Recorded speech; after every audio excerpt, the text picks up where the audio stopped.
Hello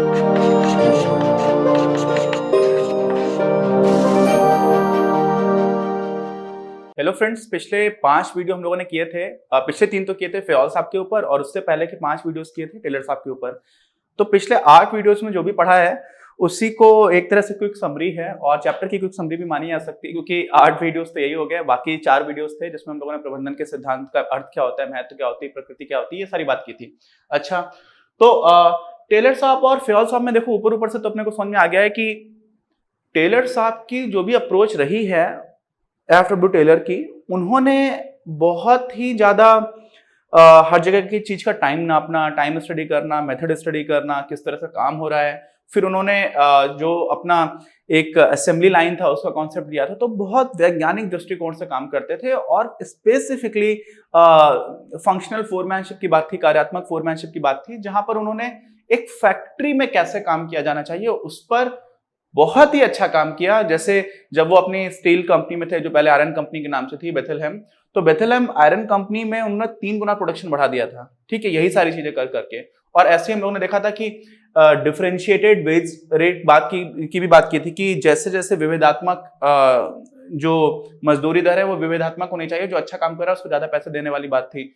तो वहां पर भी वो अपने ही एक पेपर में ऐसा एग्जाम्पल देते हैं कि एक उनके यहाँ कोयले या का काम करने वाला इंसान था जिसकी काफी आमदनी 60% की वृद्धि हो गई थी, क्योंकि आप अगर इंसेंटिव दे रहे हो एम्प्लॉयज को तो वो निकल करके आ रहा है, लेकिन फिर भी काफी हद तक मैकेनिकल था।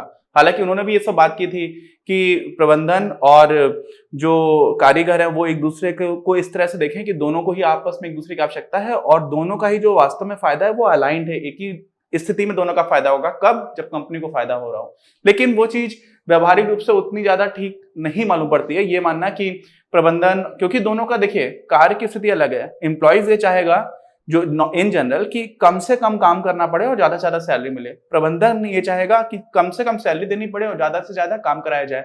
तो वहां पर एक फंडामेंटली मूलभूत रूप से एक ऐसी स्थिति है। अब उसको हम एक आइडियल फेज में मान करके कि सारे लोग एक दूसरे को अच्छा अच्छा मान रहे हैं, अच्छा अच्छा काम कर रहे हैं, वैसा कई बार उतनी आसानी से नहीं होता। लेकिन जब इन्होंने ये टाइम स्टडी और मेथड स्टडी ये सारी चीजें की, तो वहां से इन्होंने दिखाया कि काफी अच्छा रिजल्ट आ रहा है।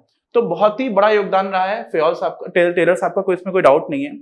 अब आ जाते हैं फ़याज़ साहब के ऊपर। तो फ़याज़ साहब ने एक तो इन जनरल सामान्य रूप से प्रशासन कैसे अच्छा चल सकता है इसकी बात की। टेलर साहब का जो स्कोप था बहुत कम था, पर्सपेक्टिव फैक्ट्रीज को लेकर के था। ठीक है, कि फैक्ट्री कैसे चलानी है। इन्होंने इन जनरल कैसे एडमिनिस्ट्रेशन संभाला जाएगा उसकी बात की। और इसी वजह से मैनेजमेंट थ्योरी में जो टेलर साहब का योगदान था वो एक फैक्ट्री बनाने को, उसको चलाने को लेकर के ज्यादा सीमित है, वहीं तक मेनली सीमित है।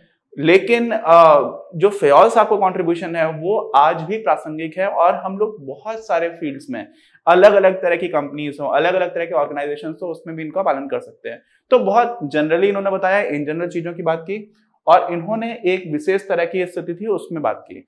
हालांकि औद्योगिक क्रांति के बाद जो फैक्ट्री सिस्टम था पूरी दुनिया में बहुत तेजी से निकल करके आ रहे थे और बहुत इंपॉर्टेंट योगदान इनका भी है। और जो मेथड्स इन्होंने अप्लाई किए है ना, वो भी बहुत ही ज्यादा रिलेवेंट है कि सिखाया कि कैसे चीजों को नापा जाए, हर चीज को नाप करके देखना, टाइम कितना लगेगा, एक दिन का मजदूरी निर्धारण। तो ये हम लोग को बेसिक आइडिया तो है। अब इसको फटाफट एक एक पॉइंट करके देख लेते हैं। मान लीजिए एग्जामिनेशन में आ जाता है कि टेलर और फ़याज़ के योगदान के बारे में आप चर्चा करिए, तो वैसे में कुछ कुछ जगह पर हमें यह भी दिखता है कि कॉम्प्लीमेंट्री, एक दूसरे का पूरक है। ठीक है, एक चीज को लेकर के, एक विशेष स्थिति को लेकर के टेलर साहब ने बताया, इन जनरल हेनरी फ़याज़ साहब ने बताया, तो क्या हो गया? पूरक हो गया। लेकिन कहीं कहीं पर थोड़ा कॉन्ट्राडिक्टरी भी है। जैसे महत्व, इन्होंने किसको महत्व दिया? आदेश की एकता, यूनिटी ऑफ कमांड को बहुत ज्यादा ही महत्व किसने दिया था? फ़याज़ साहब ने। उन्होंने बोला था कि एक ही होनी चाहिए। इसका मतलब क्या था कि एक कर्मचारी के ऊपर एक ही बॉस होगा। मतलब कोई कर्मचारी है वो एक ही बॉस से आदेश लेगा और उसी को अपना काम है वो करके बताएगा। तो यहां पर कोई कंफ्यूजन नहीं होगा। लेकिन आपको यहां पर याद है कि इन्होंने महत्वपूर्ण नहीं माना था और यहां पर आपको याद होगा फंक्शनल फोरमैनशिप की बात की थी, जिसको हम लोग हिंदी में बोलते हैं कार्यात्मक फोरमैनशिप।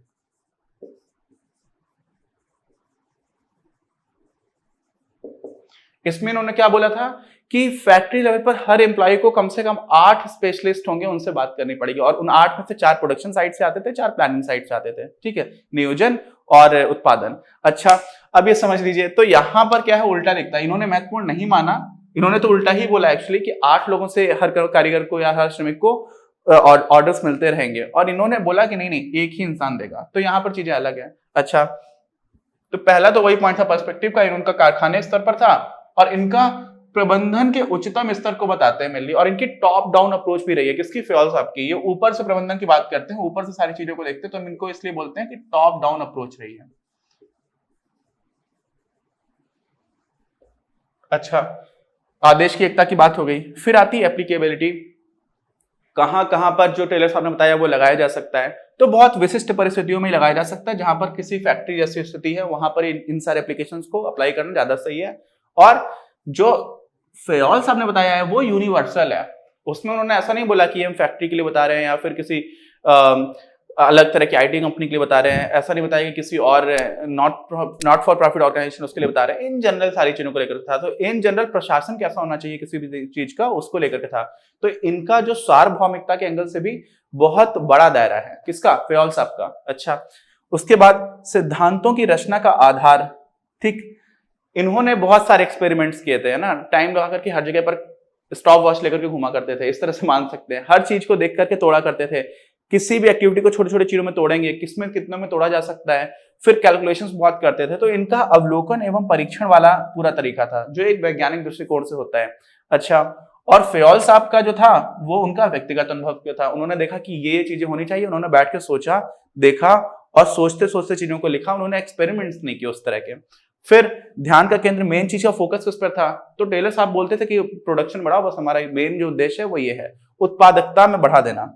और हेनरी साहब का ये बोलना था कि ओवरऑल जो एडमिनिस्ट्रेशन है, जो सामान्य रूप से प्रशासन है, उसमें कैसे सुधार लाया जा सकता है, उसको कैसे इंप्रूव किया जा सकता है, तो इनका ये मानना था, सामान्य प्रशासन में सुधार। अच्छा, और रोल भी आप देखोगे तो इसी पॉइंट से लिंक्ड है कि एक व्यक्तित्व के रूप में क्या थे, तो ये वैज्ञानिक जैसे थे। इनको एएसएमई, अमेरिकन सोसाइटी जो है मैकेनिकल इंजीनियर्स की, उसका भी इनको प्रेसिडेंट बनाया गया था 1906-1907 में, और इनका ऐसी स्थिति नहीं थी। इनका ऐसा सीन था कि 1888 से लेकर 1918 तक तो खुद ही मैनेजिंग डायरेक्टर रहे थे, तो इन्होंने खुद से मैनेज करना सीखा, खुद प्रैक्टिस करते रहे, क्रियान्वयक रहे, और इस वजह से इन्होंने चीजों को देखा। तो ये वैज्ञानिक नहीं थे, ये क्या थे? एक प्रैक्टिशनर थे। अच्छा, और उसके बाद से अल्टीमेटली अगर आप कंट्रीब्यूशन देखोगे या फिर इन्होंने किस तरह से अपनी चीजों को अभिव्यक्त किया, किस रूप में, तो वैज्ञानिक प्रबंधन की बात की कि साइंटिफिक मैनेजमेंट, इनका मानना था कि कोई एक तरीका है जो सर्वश्रेष्ठ तरीका होगा, हमें स्टैंडर्डाइज कर देना है और चीजों का सरलीकरण करना है और उस सबसे बेहतरीन तरीके तक पहुंचना है। तो इनका वैज्ञानिक प्रबंधन पर पूरा जोर रहता था।